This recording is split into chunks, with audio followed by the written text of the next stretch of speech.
This is Reverend Don Lewis coming to you from the beautiful metaverse, and more specifically from beautiful Danville, Illinois, homeland of the Corellian tradition. And this is Midday with Reverend Don. Welcome.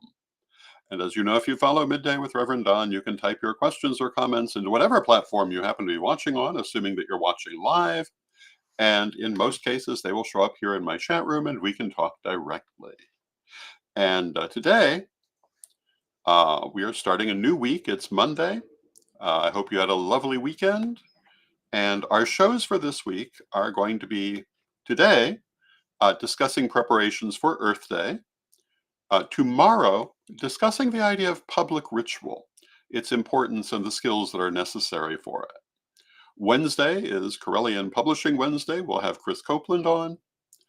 And Thursday, we'll be talking about the importance of global ritual and global projects, why they're important, and how to do them.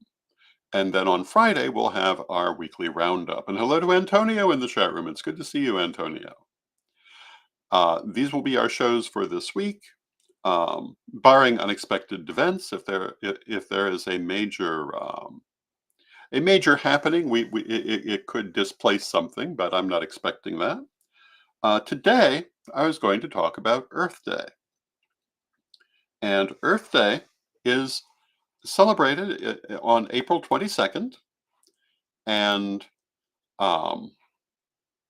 it's coming up 1 week from today, but many people will be celebrating it on April 20th, which is Saturday, because that's a convenient day to get together. I myself will be celebrating it on Saturday, at least in the sense of leading public ritual here in Danville at Earth Spirit Emporium. And we'll be broadcasting that ritual if you are interested in taking part in it. And what is Earth Day? In its most basic form, it's a day to honor the Earth and to be aware of what needs to happen for its successful future, its healing from the various things that are afflicting it. And these include things like pollution and climate change and so forth. And it was developed primarily, I believe, in relationship to the growing alarm over pollution back in the 1960s. And made a big difference in drawing people's attention to the importance of paying some attention to this planet that we live on. Now, in addition to this, as metaphysical people, this is also a time to focus on the metaphysical healing of the planet and on those things that we can do to directly affect the situation, both in terms of how we live our lives and how we interact with the world in general. And, you know, I'm old enough to remember the 1960s. And one of the things I do particularly remember is how much trash there was everywhere. And hello to Mystique in the chat room. It's good to see you, Mystique. There were incredible amounts of trash because people were in the habit of just, if they were driving, they would throw their trash out the car window. If they were walking, they'd throw it on the ground. Littering really doesn't seem a strong enough term for it, but littering was everywhere. And there were other sorts of trash also. At that time, many of the roadways were lined with billboards and advertising messages. And it was during that decade that the law required them to be set a little farther back from the road, so that you could at least see some of the earth as you were driving. And hello to Christine in the chat room. It's good to see you, Christine. And hello to Janet in the chat room. It's good to see you, Janet. It's good to see everybody. For a long time, this improved. It was never gone, but for a long time, people did pay attention to things like littering and not doing that, and to cleaning up natural areas as well. And there was quite an improvement for a while. I have to say, though, looking around today, I see maybe not quite as much trash as in the 1960s, but pretty much. It seems like people have totally forgotten that the world is not their waste can. Um, there are a lot of things that we can do to help the earth and to improve it, and I think that we'll be talking more about that in the future. But one of the simplest ones is to just throw the trash in the trash. Um, I frequently walk for my health, and one of the things I notice is how much trash people are leaving along the sidewalks here in town. I was walking last night on a street that I've not generally walked on previously, and it had retainer walls about 4 to 5 feet tall. And I noticed people had just left their drink glasses sitting on the retainer walls. And yeah, they're cardboard glasses. So not really glasses at all. Um, Ultimately biodegradable, but still. I mean, is this really how we want to live? Um, in certain ways, we treat our planet as if it were an episode of Hoarders. Um, there's so much trash piled up in so many places that it's really kind of breathtaking if you think about it. And even more so, the fact that some people refuse to think about it, and some people seem to think that's actually good. Um, they seem to have made it part of their identity that they're not going to do anything like avoid littering. And I think this is rather problematic. And hello to Lynn in the chat room. It's good to see you, Lynn. And it's one of the reasons we have things like Earth Day, to stop and think about the planet that we live on and what it could be if we treat it a little better. Now, of course, the planet we live on is wonderful, and it offers tremendous bounty and lots of good things. And I'm not saying certainly that it does not. I'm just saying that our actions can make it better, and we should be mindful of that. And hello to Sarah in the chat room. It's good to see you, Sarah. Um, Earth Day started, I want to say, in 1970. Let me just look quickly at my little notes. Um, yeah, it was first held on April 22nd, 1970, which will tell you it was a long time ago. I would have been 5 years old when Earth Day began. So this is something that's gone on through most of my life, and yet we still have trash everywhere. We still have all kinds of pollution happening that, in many cases, are not necessary. And it's one thing when we don't know a better way to do something. But in a lot of cases, we could avoid some of the things that we're doing if we chose to do it. I remember also from the 60s and moving into those early 70s as new legislation was taking hold. And hello to Bimby in the chat room. It's good to see you, Bimby. The big smokestacks belching out black smoke into the sky. And, for years and years, we did not see that, but we're starting to see it again. Um, I think part of the reason for this is people don't understand what can happen. Um, and a certain segment of the population is very busily denying that it could happen. But if you have a memory, you will remember that in the 19th century, authors were pointing out how badly polluted everything was. Much worse in some ways for purposes of daily life than it is now.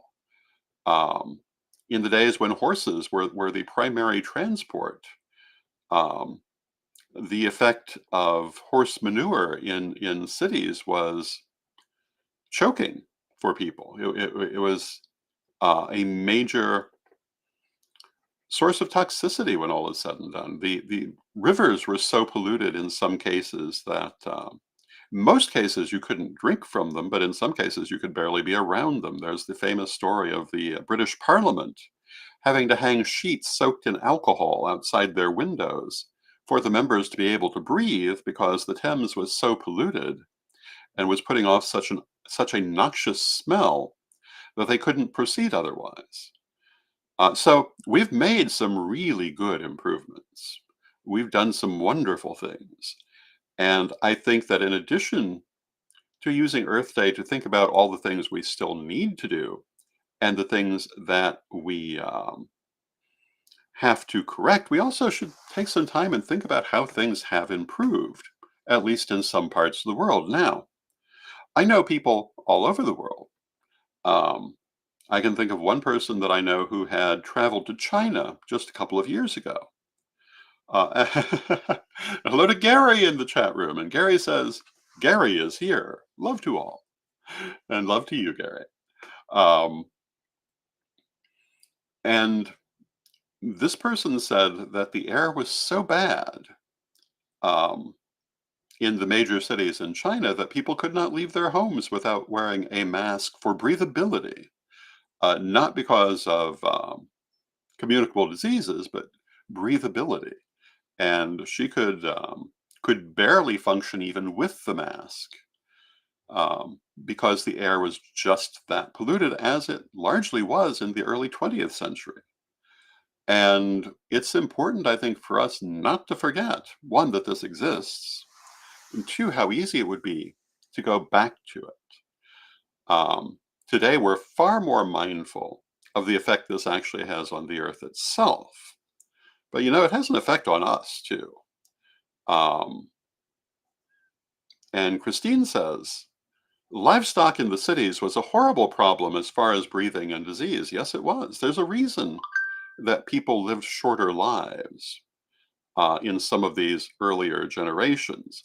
Their lifespan was just as long, and many people did live very long lives, but large numbers of people died much younger. And um, the fact that there were these diseases running around and these toxicities running around are part of the reason for that. Um, and I think that in the years since 1970, the years that we've had Earth Day, the years that we've had a focus on this, we've made so much improvement that so many people have forgotten how bad it can be, how bad it was. And we need to remember that. And, I can tell you a couple of other stories. When I was a child, there was a landfill near my home, and nobody really thought anything of this. I used to go for walks through the landfill.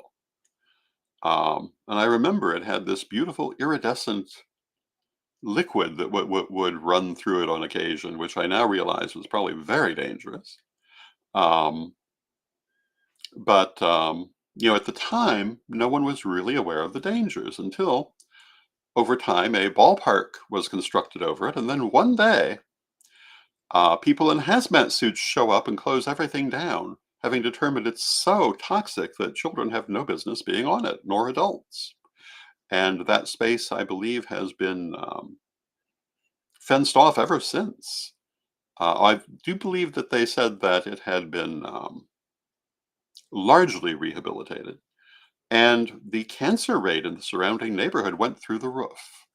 So I think it's important for us to remember that when we talk about why we need to avoid pollution, why we need to be more cautious with trash, why we need to consider the effect of various illnesses,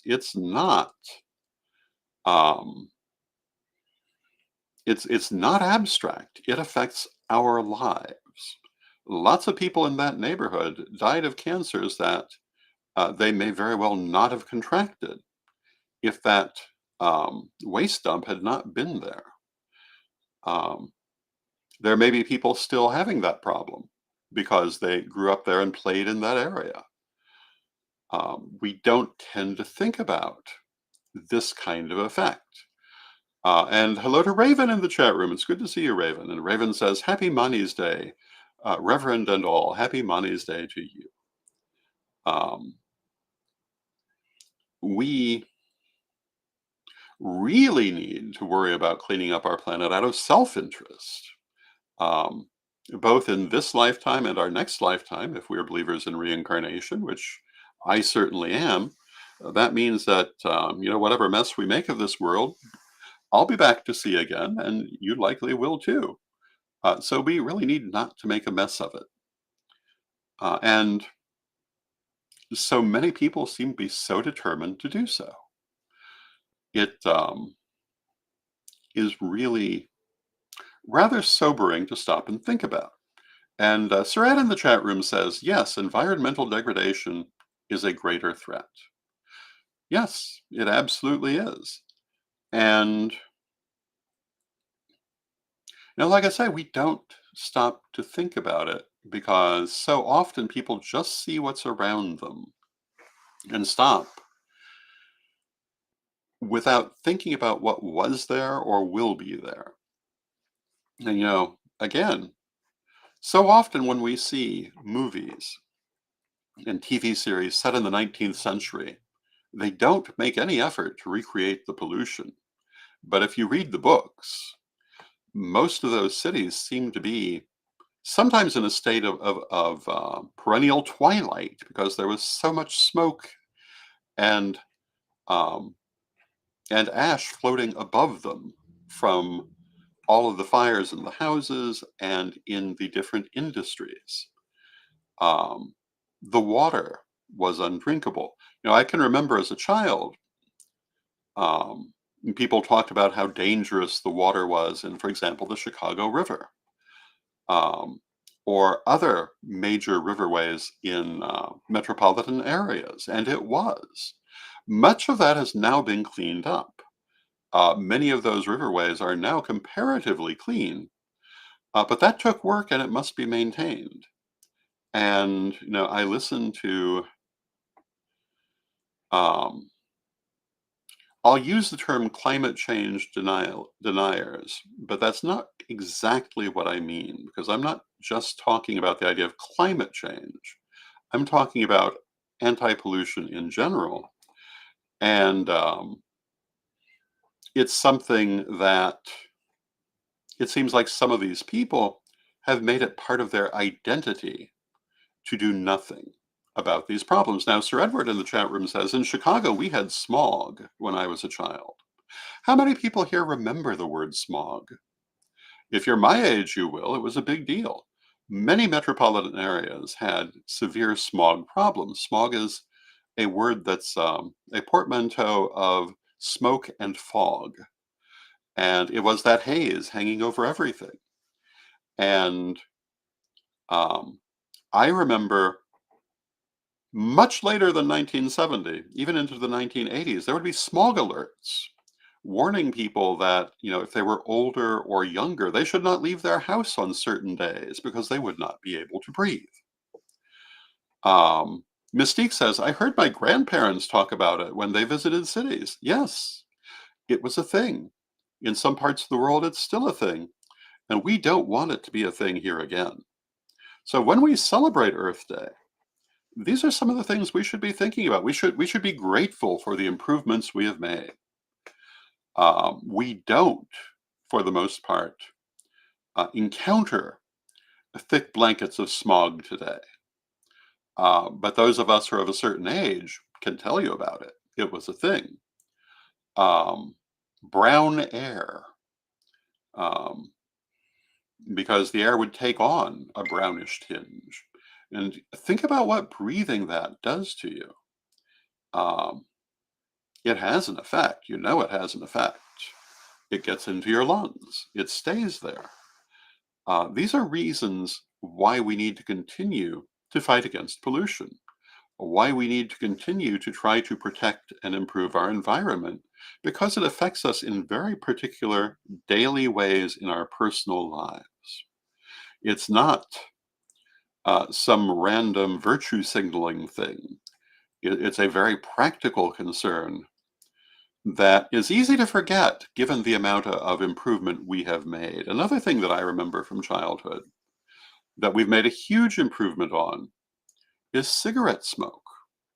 And you might not think of cigarette smoke in terms of pollution, but I can tell you when I was a child, any restaurant you walked into in many homes had this purple haze hanging throughout the entire room. They were full of smoke.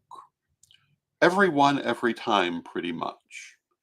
And if you were sensitive to smoke, you could not go to them, um, or you would have problems.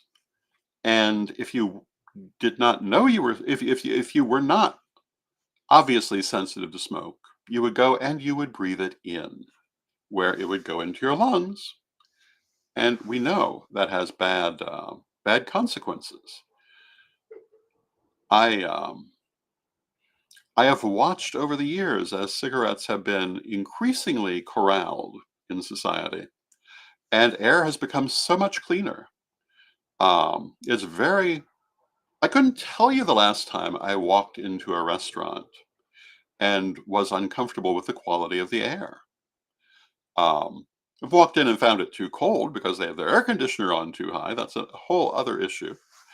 Um, but in terms of smoke and the like, we have so cleared smoke out of our personal um, area that many people are now sensitive to it who would not have been previously. You see that a lot with incense. There are a lot of people who are far more sensitive to incense, I think, because they have not had experience with smoke that used to be quite common. And I don't know that that's a bad thing. There are other ways to fill the role of incense. But breathing smoke all the time is not a good thing. Fireplaces, although I don't think it was necessarily the main reason, I think economy was the reason, but fireplaces no longer fill rooms with smoke as they once did. Increasingly, over the course of centuries, the science of getting the smoke out of the room with the fireplace has become very, very well handled. And so when people have fireplaces today, they don't have rooms filled with smoke, but they once did. Um, and when we look at our lifespan, we see a big difference. Hello to Vivian in the chat room. Vivian says, I smoke and it's disgusting. Everything about it. Um, for the most part, I agree with that. Um, both of my parents smoked heavily. My mother had Native American ancestry, and she was allowed to start smoking at the age of 3. And they both did die of lung cancer. And I certainly paid attention to that. I do not smoke. Um, but growing up, I never noticed the smell. But I remember my paternal grandmother did remark on it. And I had no idea what she was talking about it. But as an adult, you can tell that cigarette smell. Um, it's quite pronounced.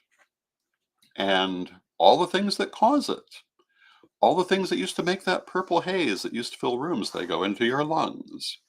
And this is true with the factories that are outputting huge amounts of smoke, um, which for the most part are now controlled. But there are people trying desperately to roll that back. And, it did the same thing to people. It's one thing when you see a factory smokestack emitting steam. It's another thing when it's black smoke. That contains particles that do go into your lungs. Um, when you are in cities that are so polluted that um, it affects the air you're breathing, it affects your lungs, it affects your health, it affects your lifespan in many cases. And again, we have not only an altruistic global reason to think about how to make our environment better, to focus on making our environment better. We have direct personal reasons that we often forget about. And so, my Earth Day message to you, which I'll probably be repeating again before the actual Earth Day, and maybe on the actual Earth Day, which is a week from today, is to don't just think about this in terms of some remote political issue, but think about the difference it makes in your personal life. Um, Remember those streets lined with trash, and you may very well be in a place today where that is happening again.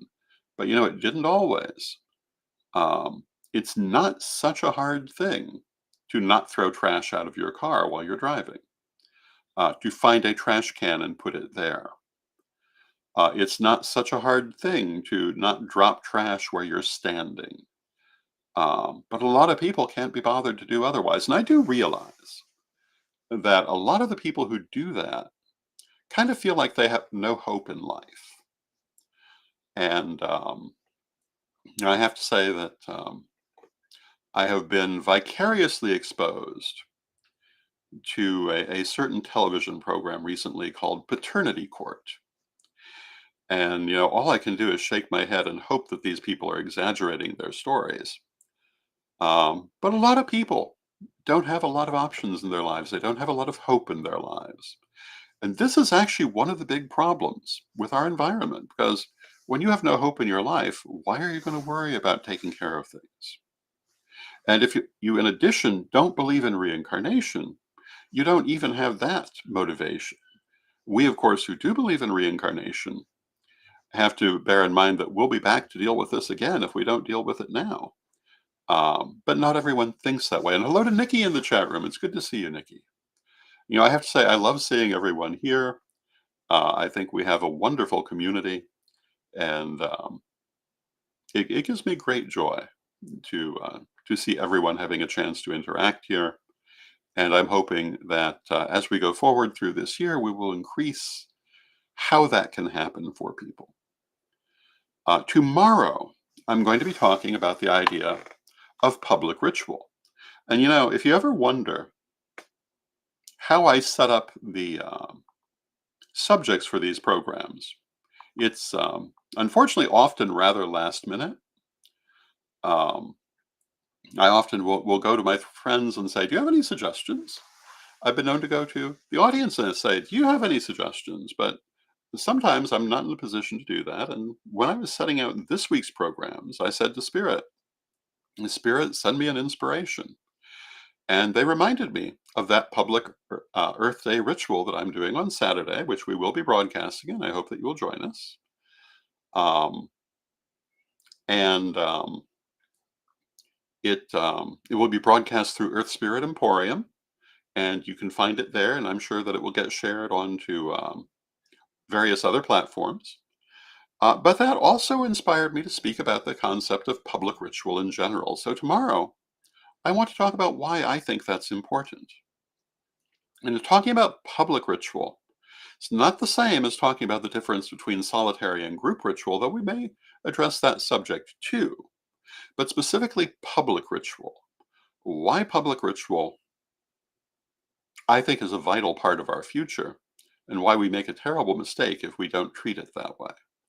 On Thursday, I'm going to be talking about global ritual, and why I think this too is a vital part of our future. And maybe I'll talk about some of the stories of experiences I've had with both public ritual and global ritual over the years, because I've been involved in a great many of both of these, and more than will fill any one program. And and Mystique says, if we want to contact you, how can we go about that? You can email me at donlewishp@aol.com. I have had the same email address since, I want to say, 1996. And I've kept it for that reason. No one can say they don't know how to contact me if they ever had the address, because it's not changed. So you can email me there, or you can instant message me on Facebook. And those are two of the best ways to contact me. And I would love to hear from you. And with that, I see we've come to the end of our half hour. And again, I'll be doing public Earth Day ritual here in Danville on Saturday. And on Monday, which is the actual Earth Day, I'm sure we'll be talking about Earth Day again, and probably doing ritual here on Midday with Rev Don. And with that, let us close with our prayer, as we always do. Divine Mother Goddess, Divine Father God, beloved ancestors, we ask you to help us to remain mindful of our environment, to help us to remember the impact, positive or negative, that it can have on us, so that we take proper care of the earth, just as we take proper care of our homes and our bodies. And help us to be mindful of why we should do this in all these different cases. Help us to embrace the best life possible for us and for our children and our friends and the world at large. Beloved Mother Goddess, beloved Father God, beloved ancestors, we thank you with great love, knowing you are always with us, but from respect, we thank you for your presence, and may you be blessed now and always. And I thank you for your presence, and may you be blessed now and always. And I'll see you tomorrow.